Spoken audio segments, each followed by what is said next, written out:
Salutations à tous, l'émission En route continue en Israël. Nous avons été aujourd'hui au nord d'Israël, notamment en Galilée. Laurent, comment ça va ? Ça va bien, très heureux de découvrir cette terre, ce pays et cette nation, ce peuple avec toi. Laurent, nous avons été au sommet du mont Carmel.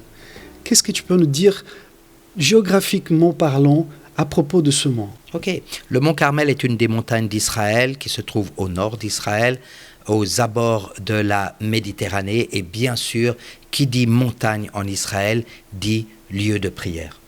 Et est-ce qu'on pourrait parler aussi par rapport à l'aspect biblique et ainsi qu'historique ? Oui, bibliquement, historiquement, le mont Carmel est indissociable au prophète Élie. Le prophète Élie était un prophète en Israël au temps du roi Achab et de la reine Jézabel. C'est un prophète qui a confronté les faux prophètes de Baal, il a confronté toute la société d'Israël afin qu'elle fasse un choix envers ou contre le Dieu d'Israël. C'est le prophète qui a sacrifié sur cette montagne le sacrifice que Dieu a approuvé en répondant par le feu. Il n'y en a aucun comme lui.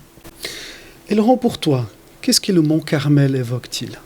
Alors, aujourd'hui, il est suffisamment intéressant de souligner qu'au sommet du mont Carmel, il y a une assemblée avec cette particularité que des Juifs, des Arabes et des gens des nations louent et adorent le même Éternel qu'au temps d'Élie.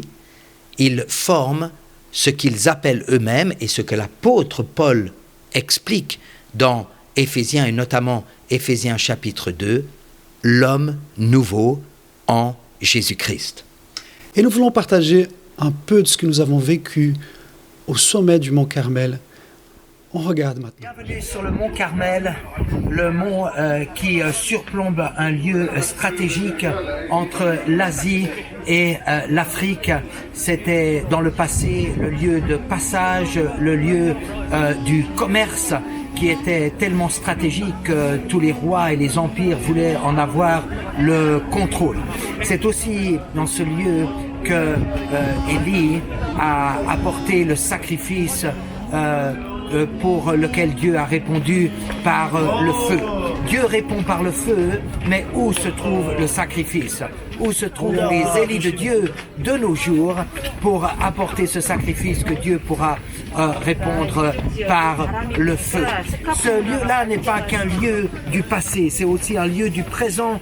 Et juste derrière moi, vous avez la vallée des nouvelles technologies en Israël. Et dans ce nouveau pays, ce pays qui renaît, ce pays qui est ressuscité, cette nation ressuscitée, il y a une grande industrie des nouvelles technologies juste en contrebas du mont Carmel. C'est aussi le lieu de l'avenir, puisque c'est ici qu'aura lieu l'ultime combat d'Armageddon entre les forces du monde qui viendront se confronter ici. Dieu aussi, à ce moment-là, répondra par le feu, selon les prophéties qui nous sont données dans le livre de l'Apocalypse, le livre de la Révélation. Bienvenue en Israël.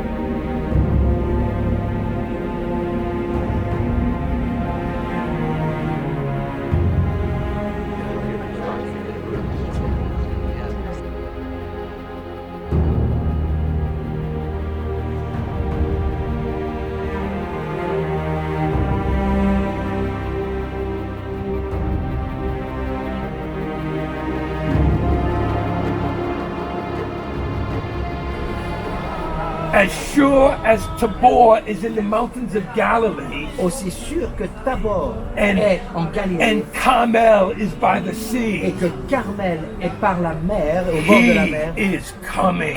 il revient. Now the sad thing is this.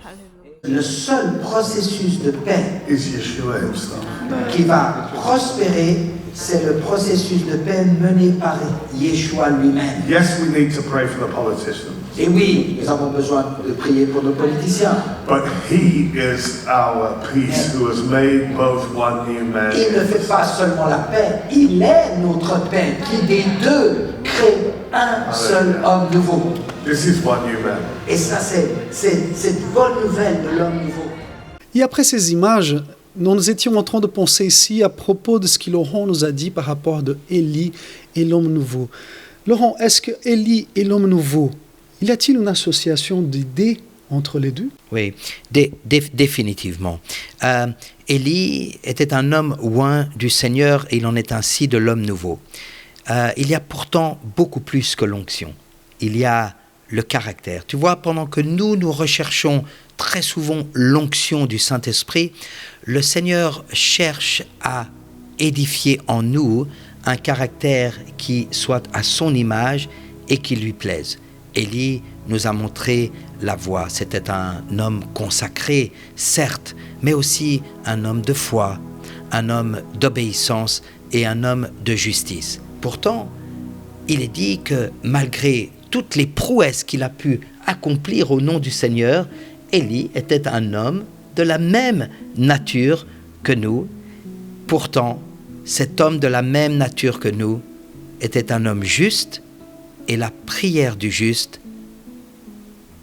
présente beaucoup d'efficacité.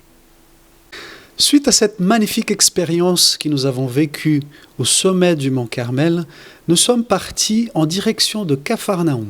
Tout d'abord, Laurent, que signifie Capharnaüm? Ok. Capharnaüm ou Kfar Nahom signifie littéralement le village de Nahom. En réalité, il s'agit d'un petit village au bord de la mer de Galilée, aussi appelé le lac de Tibériade. Pourquoi ce village est si important?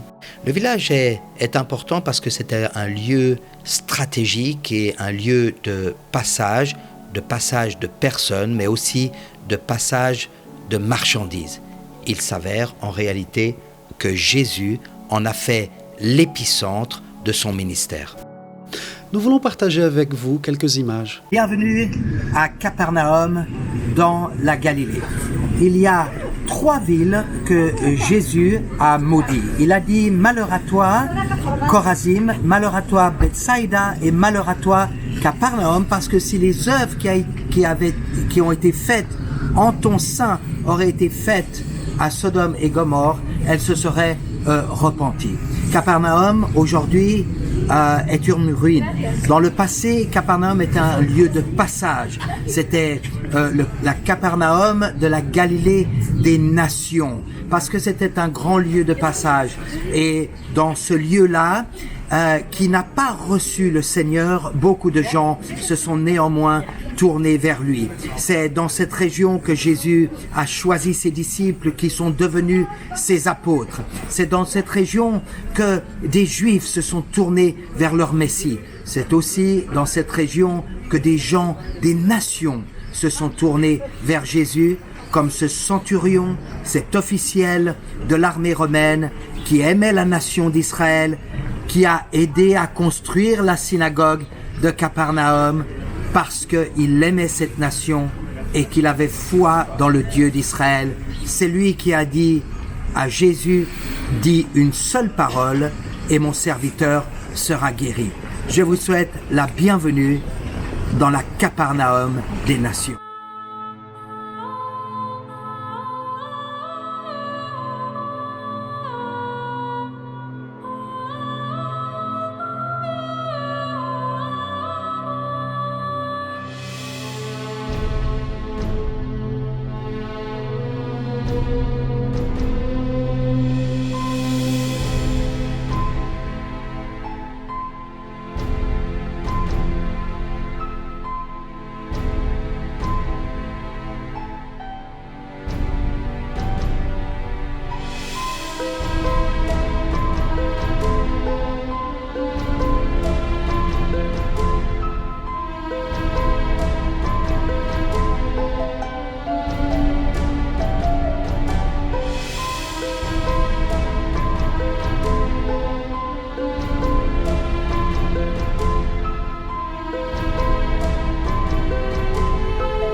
Laurent, que s'est-il passé à Capharnaüm?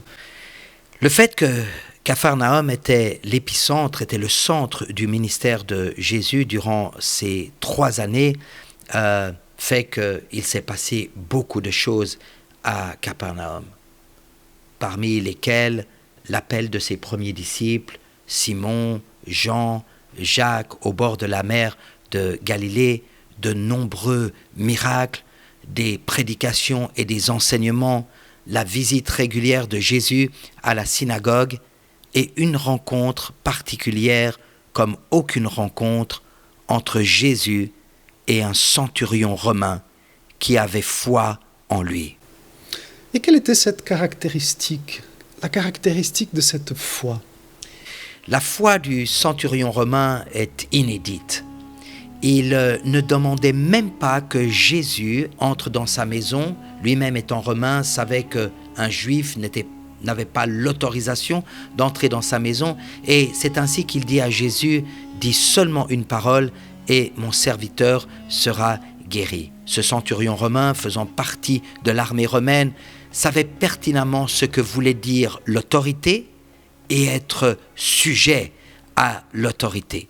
Une autre caractéristique de sa foi, une caractéristique toute particulière, est que la foi de ce prosélyte a fait qu'il a construit la synagogue des Juifs parce que la Bible nous dit qu'il aimait la nation d'Israël. Par rapport à cet amour, peux-tu nous en dire davantage? Eh bien, cet amour pour Israël est une caractéristique même de la foi judéo-chrétienne. Elle est en fait l'écho du cœur de Dieu. Dans Jérémie 31, Dieu dit qu'il aime Israël d'un amour éternel. Mais tu vois, Ésaïe, comme dit mon épouse, je ne veux pas un homme qui me dise qu'il m'aime, mais je veux un homme qui me démontre son amour pour moi. Eh bien, dans la parole de Dieu, Dieu, à maintes reprises, démontre son amour éternel envers Israël. D'ailleurs, cette Bible est une lettre d'amour envers Israël. Mais j'aimerais quand même mentionner 2 preuves d'amour de Dieu envers Israël.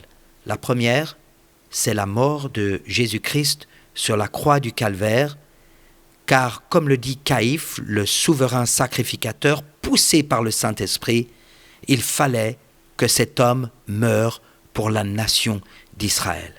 Et donc la Bible nous dit que Jésus est mort pour la nation d'Israël, et pas seulement pour la nation d'Israël, mais pour les nations du monde entier. Ésaïe, il n'y a pas plus grand amour que de donner sa vie pour un ami. La deuxième preuve d'amour que j'aimerais souligner dans la Bible se trouve dans la prophétie de Jérémie en Jérémie 32. C'est là où il nous est dit la seule chose que Dieu fait avec tout son cœur et avec toute sa force, ou en tout cas que la Bible nous dit que Dieu fait de tout son cœur et de toute sa force, et il s'agit de ramener le peuple d'Israël sur la terre promise afin de les implanter sur cette terre, qu'ils prennent racine et qu'ils portent du fruit. Dans Jérémie 32, voici des millénaires, Jérémie l'a prophétisé, nous le vivons aujourd'hui, c'est un miracle, toute cette nation est un miracle, et ce miracle a lieu parce que Dieu le fait et l'accomplit de tout son cœur et de toute sa force. Et pour donner suite, on souhaite partager avec vous un moment incroyable où Laurent, il a prêché devant la mer de Galilée. Dieu dit « Je t'aime d'un amour éternel » à Israël, à son peuple. Vous et moi, nous prétendons, nous proclamons, nous déclarons avoir une foi dans un Dieu qui lui-même a un amour éternel pour Israël. Et il le dit dans sa parole. Il manifeste son cœur et il le dit. Et alors, j'ai envie de dire, eh bien, je ne veux pas un Dieu qui dise seulement qu'il aime Israël, mais j'aimerais un Dieu qui démontre son amour pour Israël. Laurent, un dernier mot dans le cadre de cette émission? Accompagnez-nous alors que nous finissons cette journée en naviguant sur la mer de Galilée. Au revoir et à bientôt.